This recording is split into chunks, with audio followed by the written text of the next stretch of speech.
Sainaney. I'm the co-founder and CTO at Codezero, and my talk today is on real-time collaboration to supercharge team productivity around Kubernetes environment. So when I spoke to Mark and Dinesh, I understand this conference is about education and it's about learning. And before we get started, just looking in the room, who's already in Kubernetes? Okay. And in terms of workloads, how many of you, in terms of services, who's doing over 100 services in Kubernetes? Wow, okay, pretty sizable workload, great. And anyone below that? Okay, yeah, great. I'm curious to know how many services Civo is, so we'll get to that. Okay, that helps because the number of services and how they explode, we get into that in part of this conversation. So there's going to be a long list of distinguished speakers here today, and they've had various degrees of success, and I'm sure they're going to be talking about their successes. But I'm going to start with a story where success didn't happen, at least not from an intro perspective, and then we'll get into how team collaboration, how working around infrastructure is really important, and how tooling like ours can help. So for a couple of decades, I've been working on web applications, mobile applications with a big back end. And so I've had experience with several products, largely three-tier architecture products. But in 2012, I started working on, this is now coming on 11 years ago, started working on a connected car platform. Apparently, IoT had been coined in 1999. So when we started working on this, and this is literally the back of the napkin sketch when we first started building in IoT. The challenge in going to market with a product like this where you had data coming from a car, going to a central cloud, and going out to devices and mobile browsers and things like that. The challenge was these IoT platforms did not exist at that time. So we didn't just have to build our software. We actually had to build a lot of the underlying plumbing. And 2012, none of this existed. Version 1 was largely about just collecting vehicle location data. When did an engine start? When did an engine stop? That sort of thing. And we were a tiny 20-person scrappy startup. Kubernetes wasn't publicly available. And even when it did come out, it was a few years before it was ready for prime time. So we had... We were getting the attention of a lot of cellular carriers. There are only about 30 major cellular carriers around the world. And we also started to get noticed by Amazon, and Microsoft was a good partner. They gave us first $10,000, then $50,000, and then $500,000 in credits to try out Azure. So we had all this cloud compute available to us. We also ended up in front of the Amazon Marketplace. That's the blue logo, that's us. The Alexa fund, the Amazon Alexa team invested in the company. And despite all this marketing, the rollout was slow going. So in about 2 or 3 years, we'd gotten a few thousand customers. Now, this was an unproven area in terms of cellular technology and real-timeness and so on. But we were consistently adding more features and making the project more stable and more useful. And then in 2015, now we were a 3-year-old company at the time, Samsung pulled out of the connected car market, something to do with batteries exploding and so on. And there was suddenly a vacuum in the market. And we'd been talking to T-Mobile, like a major American and international carrier, and we'd become good friends. We'd gotten to know each other, and this is a $52 billion company working with the 20 of us out of Vancouver, and they decided to launch with us. They decided to take our product, branded as Sync Up Drive, and launched nationally for the 2016 Christmas sales season. So. By this time, our platform had really matured. We'd gone from being able to just detect vehicle location to engine health, We were doing driver behavior, fuel efficiency. We could find out if you weren't where you're supposed to be, if you're falling asleep at the wheel. And what started as one service had become 32 major, what we called subsystems at the time. And we were using machine learning and all this to be able to ingest this data and figure out what's going on with users. So 3,000 users, we had some fairly, even with national launch in 4,000 stores, we said, the estimates were pretty conservative. 50,000 sales would have been a great year. And so we started doing all our load testing. We figured, okay, let's double or triple that and make sure the systems can handle the type of forecasts we're dealing with. And so this is where we were, just on our own, selling direct without a machine like T-Mobile, and just how great their sales associates are. And towards basically we went live in November 2016, and we started to do double that many sales every single day. So all of a sudden, and then it started to become, basically as many users as we had over 3 years, we started to get that many users signing up every hour, essentially. So we had a really solid hit on our hands, and we're super excited, except our load testing had tested for about 150,000 concurrent drivers, and we start to see this happening. Now, this is an alert on my mobile phone. The system is heavily degraded. You'll notice that the latencies here are 6-7 minutes. If your car is being towed or being stolen or something, being notified 7 minutes later, that's degraded performance. So, and the big surprising thing here is we're nowhere near what our load said we could handle. So we're at barely 8,000 users here. So, why is the system going down? The other funny thing at this time was I had my personal, my corporate credit card on at Azure, and it was Christmas. And I started to get these alerts from Azure that, hey, you're running out of money. We're going to shut down your system. So we went from a few tens of thousands a month to hundreds of thousands of dollars in compute costs every week. And so over Christmas, the joke was, we were getting these basically automated bot emails saying your system's about to be shut down. So we had to call Scott Guthrie's office, the CEO of Azure, basically, and say, look, please don't shut us down. We wouldn't joke we would drive down Seattle and slide a certified check under his doorstep. So, and they laughed. They said, just ignore the messages. We're not going to shut you down. We trust you. So they were intimately involved in working with us. Over that Christmas period, me and my whole team was spending days in front of screens like this.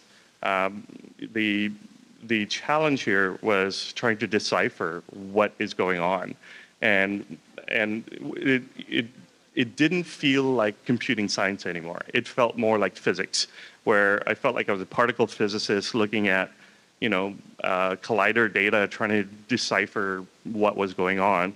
And there was an absolutely terrifying night where we had a 300 node monolithic cluster set, and the system went down, and we're getting calls from, obviously, customer support is getting calls from customers. We're getting calls from senior VPs from both our partner companies.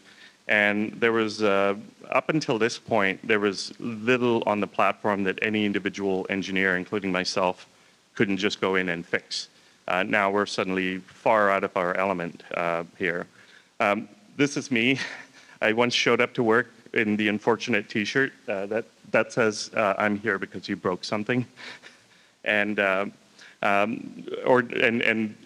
basically had to eat my own words that day because even the support staff at Microsoft weren't able to figure out what was going on. We actually had very, very senior engineers from the Azure team drive up to Vancouver. They spent days with us. They even had the Azure code base with them. So as we were trying to decipher why is this thing deadlocking, we would get to look at our code, and they would actually go through their code. We would find issues in the Azure SDKs and their drivers, but that type of stuff would take 2 weeks to get to shipped. And we then got an ominous call saying there's going to be a meeting at 8 in the morning And we had a clause in our contract with T-Mobile that if we were out of SLA and they canceled the project, we would have been on the hook for buying back every device that is sold in the market, which at this time was a very large 8-figure amount. And my co-founders and I, we got together and we had 7 figures in our bank account. And so we didn't know what this 8 a.m. call was going to be.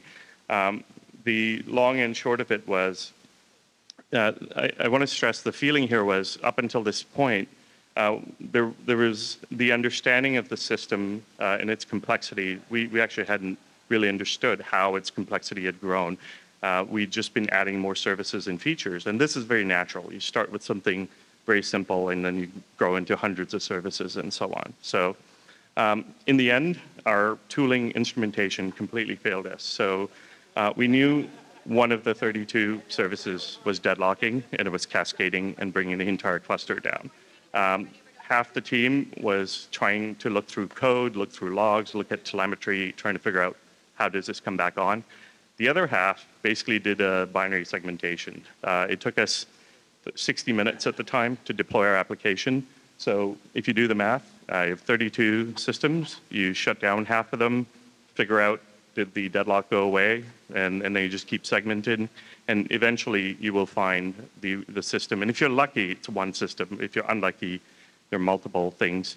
And we did the math, and this would be 5 hours. So we figured by 5 a.m., we'd at least know what the deadlock issue was, and then maybe we'd be able to figure it out. So this wasn't even a fix. This was just to figure out where the problem lied. And luckily, at 2 in the morning, we found a single line of code. Single line of code brought down our entire 600-node cluster in a cascade. So it took us 8 hours to diagnose, find one line of code, deployed, verified, and we were just barely 4 hours away from that phone call that thankfully never happened. Instead, we got this. We were working with some of the best partners, some of the smartest people. Our customers and channel partners were great.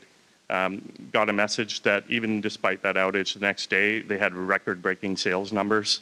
So part of us was celebrating, but the other part realized not only did we, this is just going to keep getting worse. So the sales engine was not going to slow down.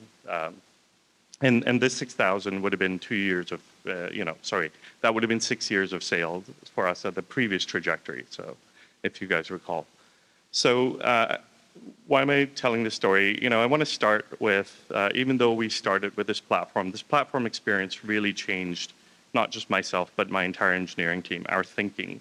Up until that point, we'd been so focused on features and bugs and getting value out to customers. Infrastructure was secondary to us, and how we worked was secondary to us. And frankly, I personally found myself getting more obsessed with that situation, something I'd never been in before, trying to understand how to architect better platforms. But the issue wasn't just architecting better platforms. It was how do we work as a team that started to become forefront in my mind. And I found myself getting more obsessed with that. So I ended up leaving the company I co-founded to start Codezero and to kind of feed this obsession. One thing that was gnawing at me is this ROI curve. No matter what you look at, whether you're going to look at a lot of technology today, you're going to learn about processes. There is this S-curve of ROI to growth. In the beginning, whatever you do is your ROI, whether you put in a new piece of technology or you put in some new process, it's not going to immediately pay dividends. It's actually going to cause your ROI to go down. And this has to do with the learning that the organization has to absorb. There's a learning curve. There's all sorts of culture shift that has to happen. There's procurement. All that stuff has to happen. And I know there's a talk going on right now about is Kubernetes too complicated? So some of you might be regretting you're here and not there, but honestly, this was the thing that was at the back of my mind the entire time once I left. And the other realization was there isn't one S-curve. There's many S-curves. So Our role as leaders and managers is to really figure out when a process or a piece of technology, what is its lifespan within your ambitions as a company? Will it take you through this phase of growth, your next phase of growth, and so on? So when we start to, in the beginning, Codezero, we were thinking about how do we build something that spans multiple life cycles for engineering teams. Just to give you a sense, even stuff like Redis and so on, which is battle tested and incredibly resilient, we tore Redis to shreds. And we had architectures that there were books and experts saying this is the way to do this. Well, yes, but it takes you up to a certain point. And when do you, as a leader, decide to shift? Do you do it too early? There's some challenges there. When you're getting huge ROI, everything's smooth, and there's actually an organizational resistance to even then change things because nothing's broken. But as a leader, you have to anticipate that these good days will come to an end, and then what's there, and to have those investments ready. So with that foundation, we said, we're not going to build a platform. A platform becomes part of your SLA, it becomes part of your runtime, it locks your company in. So there are challenges with the platform. So in the beginning at Codezero, while I was thinking about this, unfortunately, we actually did build a platform to begin with. But I'm going to hide that slide because it's not relevant. We start to build a prototype of a hybrid cloud platform, something that would be, help DevOps bridge to engineers who don't understand infra and so on. And in the late 2021, we put this platform out. My co-founder Reed and I started to get some interest in it. And the thing we found was people liked the platform, but they loved our tooling. They said, that demo, how did you do that? Stop, go back, show that to me again. And it got to the point where our customers that we're trying to get on the platform actually said, we like your tooling, can we buy that instead? So, amplifying that signal from the market, we realized that's probably where we should go. Don't ignore these smart people. So we did start to package the tooling that we did. And so before we packaged that tooling, we'd actually realized, given our experiences, we'd gone back to certain first principles in cloud development and so on that had become innate to us that we'd put into our tooling and processes. And we didn't realize, oh my God, that's where the value is, not this platform. A lot of companies would rather build something more bespoke to their product needs, and this tooling was something that could slide right in. And what were those first principles? So one of them was, there's this notion of a remote system and a local system. And you can think of remote and local in many ways, but remote could be your production environment, your staging, your long-running dev environments. Even preview environments are technically remote, and local is really what the developer is very comfortable with. That's where your tooling lives, and that's where you have things like debuggers and so on and so forth. And in a lot of organizations, we recognize that this is some generic service graph. Organizations, according to CNCF, 80% of companies have more than 50 microservices. 67% have more than 200 microservices. So you may be 5 today, but your organization will grow. Features, there's an inflation of services that happens as you add more features. There's some natural tendency there. And what we'd been doing was trying to replicate that locally. So at Mojo and other companies, we saw organizations invest a lot of money on miniaturizing the production environment, essentially. Either they were mocking things or whatever. Like at Codezero, we couldn't go crash a car to do crash detection. We had a mock service that did crash detection, and we worked with that. So now engineering had spent all this time not just building the system, but building these mocks. And then like you saw with our outage, the issue with the outage was users could go in and change their Wi-Fi password in the car, and that's a feature we had. Load testing missed that. So over the course of the day, hundreds of users were changing their Wi-Fi password. That's where the deadlock lived. So your mock service, even your staging in production and your pre-production environments, your load test is not necessarily representative of how your users are actually going to use your system. So you will miss things that only production will catch. So what we said was, this is untenable. We couldn't just give all our users big, beefy, powerful computers with lots of RAM. It was just impractical. So what if we could say, we have a pre-production environment, but I really want just the one service I'm working on as a developer locally, and how do we somehow get the benefits of both? So that was the first principle we set out to solve, and we solved it. And so I'll show you how we did that. The second thing is the feedback loop. So developers code, then we deploy software. And in the best organizations I've seen, some of them have gotten down to 15 minutes. Some have even gotten down to 5 minutes, and then there are tools like Tilt and so on that'll basically do what we call micro deployments.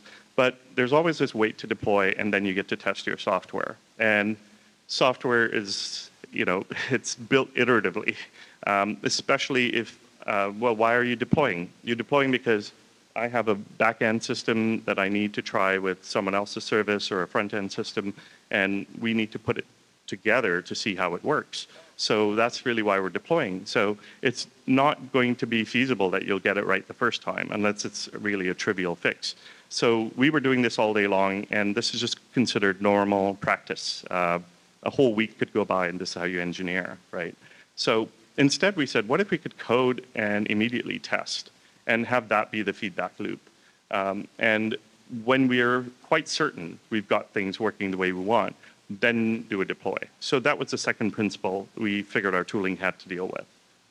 And then lastly, I want to touch on this aspect of testing, diagnosing, and fixing. The difference between diagnosing and, say, testing, debugging, and fixing is really a tooling. It's a developer ergonomics thing. On my local machine, I have certain command line tools. I have certain Git tools. I like Git in the command line. My VP engineering use source tree. So we all, as developers, have very different tooling that we want to use. And there is something called Omer's paradox. And let me read this so I don't get this wrong. It's built on there's a logical fallacy in thinking that logs will diagnose issues in production. If you think about it, if I had known in advance what information I would need to solve the bug, I would probably not have made the bug to begin with. So we found in subsequent outages, a lot of our deploys were not fixing the bug. It was actually instrumenting our code to figure out where the problem was. So we weren't really adding, these are all the ways that dev teams are slowing down. So what if we could actually use our first-class tools and use the ergonomics we're used to doing development all the time? So that was the third principle we set out to solve. And the outcome of this was 7 primitives that are basically baked into the Codezero toolchain that is freely available on our website. So with that, I know I've been talking a lot. With that, I'd like to jump into a demo. And then once the demo is done, I'll do Q&As and then post a link where if anyone's interested, we have a version 2 coming out, and we have a private preview available. So I'll send out the link that you guys can register for the private preview and so on. Great. So with that, I've been having some issues with the screens. So I'm going to try to switch to mirroring. Let's see this. No, not Discord. Oh, my bad.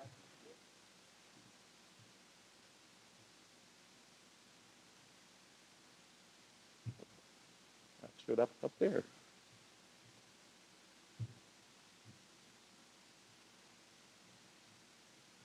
All right.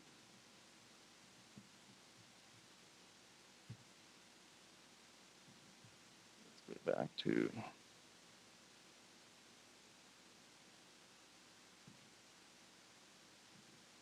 Try that.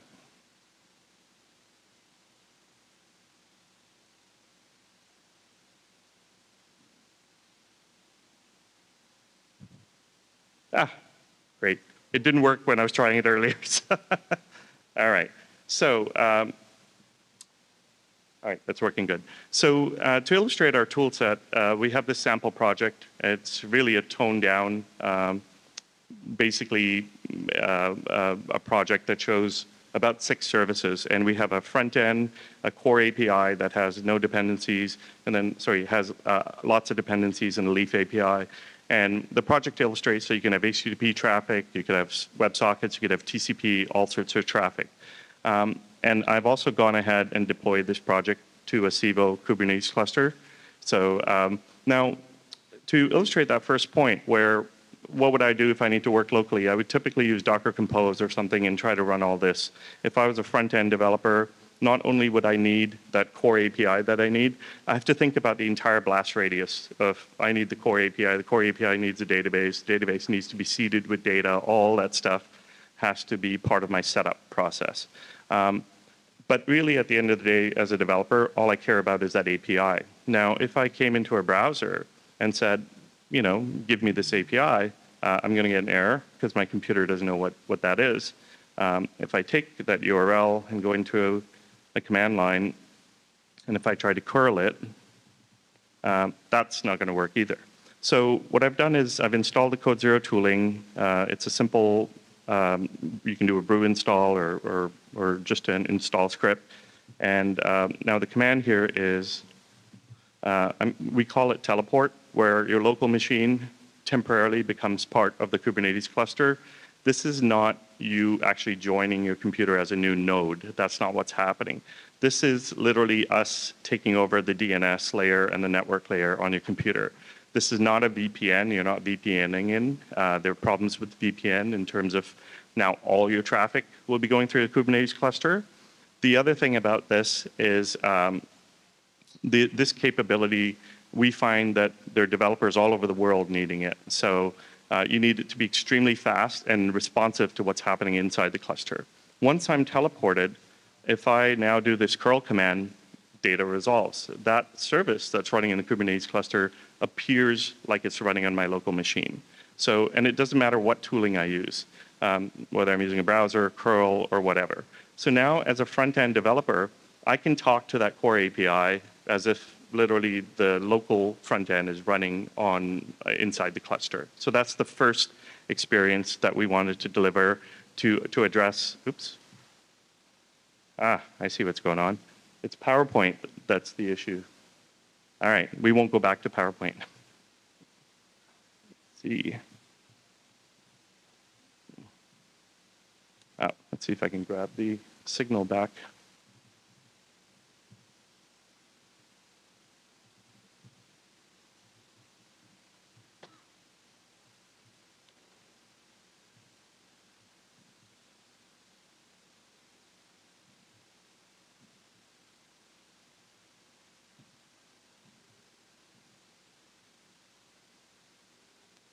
You can bring that back.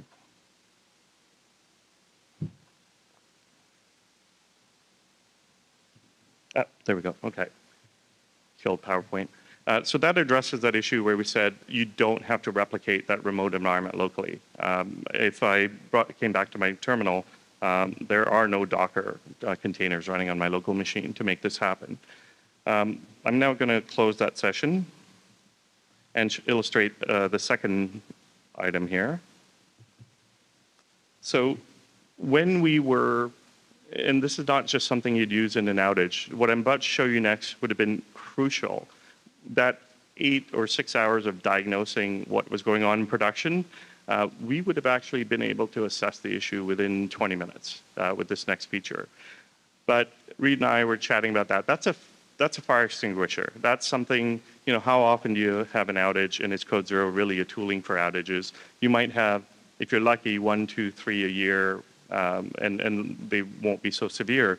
But when we first put this tooling out, we thought that there'd be 20, 30, 40 sessions a week going on, and we actually start to see 2 sessions a week per developer. And we thought, oh my God, something's wrong. No one's using the product.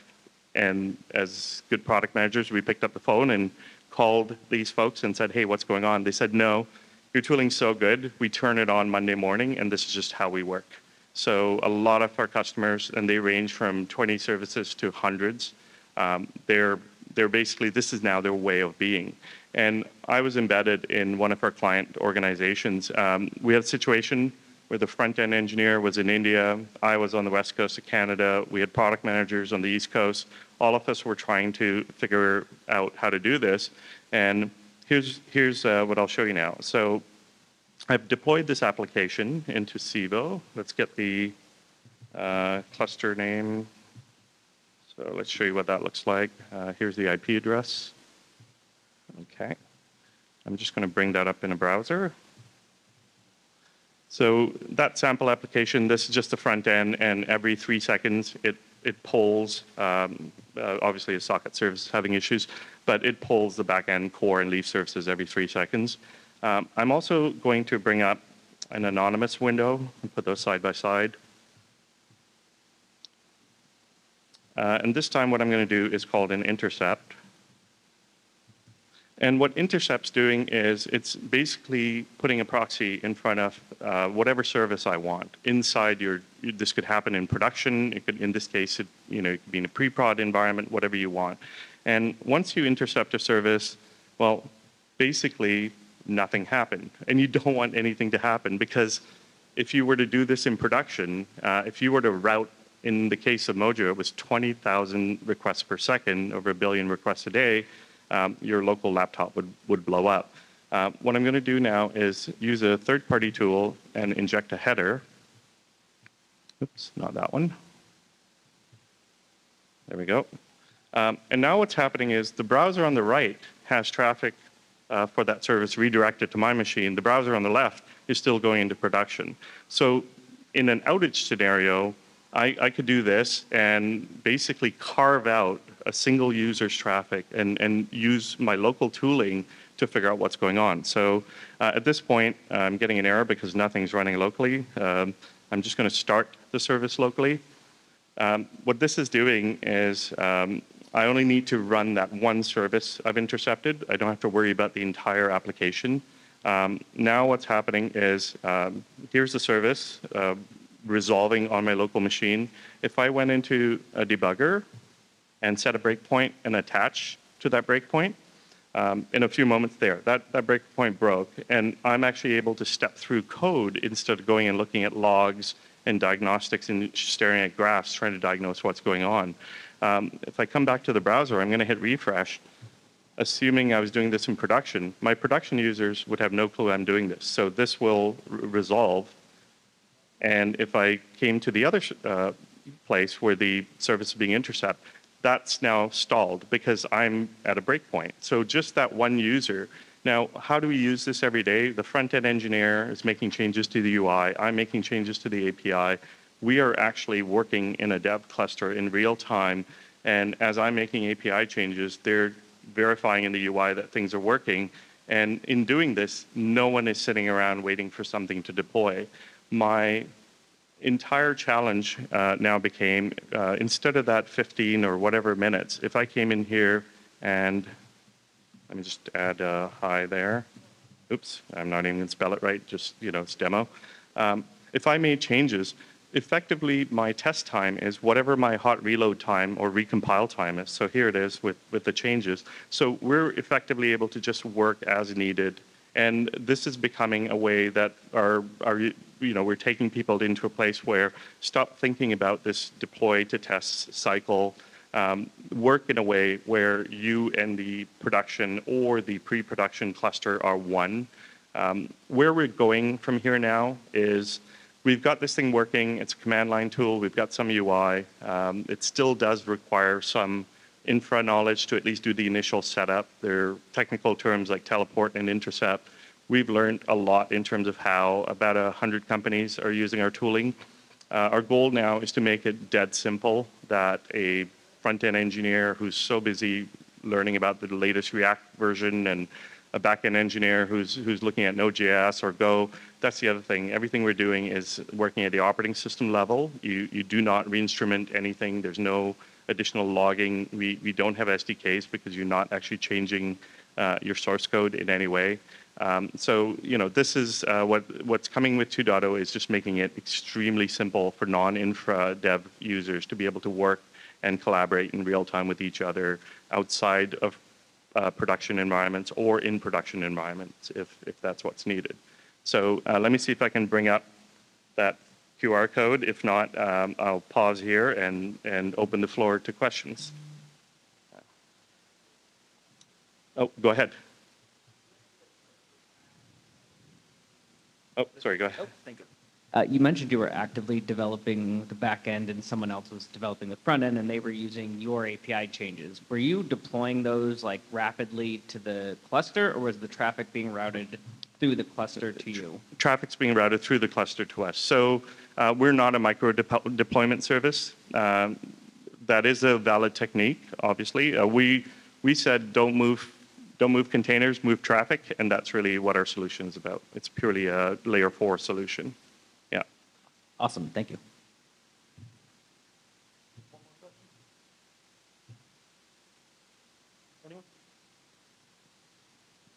I'm here. My colleague Reed, stand up, wave around so they know you.